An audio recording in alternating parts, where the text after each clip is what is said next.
CCTV's Sean Caleb joins us, and there's some snow on the ground here in Washington, D.C. as we speak. But Sean, we're in the middle of a weather phenomenon called El Nino that actually tends to drive these sorts of temperatures up. So how much is El Nino to blame? Yeah, Elaine, it is somewhat odd. We're talking about the hottest year on record in the middle of a snowstorm in Washington, D.C., but we are in winter in this part of the hemisphere. What scientists, researchers are telling us, without question, the fact that man is pumping so many greenhouse gases into the air, carbon dioxide and methane, that is really to blame for large part for the spike in warm weather. But you cannot dismiss weather patterns as well, especially El Nino. Very, very strong El Nino this year, blamed in part for causing drought in some areas of the world and horrific storms in others. From the air, it's difficult to see how brutal the weather has been on crops in many parts of Africa. But a closer look at the soil tells the real story. We're trying to produce the crop and make it so that there's enough food for the country.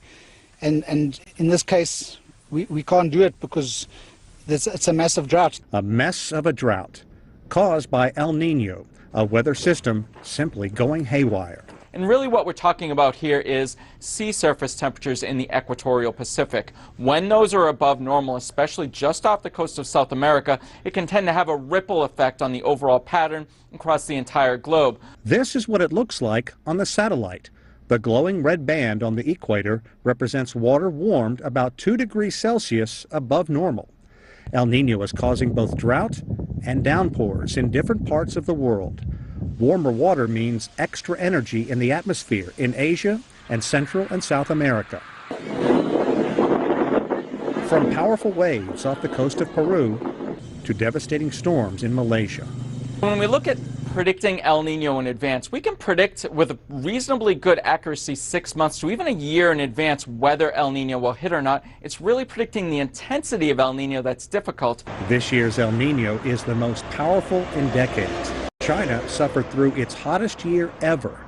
Drought in Ethiopia is leading to the death of livestock while crops rot in the field. Bone-dry conditions in parts of Africa are expected to leave millions facing extreme hunger, forcing aid organizations into high gear. Out of 10 million people now requiring urgent humanitarian assistance, the World Food Programme is expected to support the government in meeting the needs of 7.6 million people in 2016. But that is only part of the equation. Aiding more than 7.5 million is the goal right now, but there are only enough supplies to help out 5% of those in need. Now, as El Nino drags on, officials say there is perhaps some good news. They do expect it to begin to slow down and by March begin to leave to vanish. But humanitarian organizations are saying, look, they've been warned and now is the time to act. If they don't now, then expect a worsening crisis as the drought and hunger continue. Elaine? Sean, you know, El Nino is supposed to become less severe this spring. That's just a few months away, but really, what's at stake here?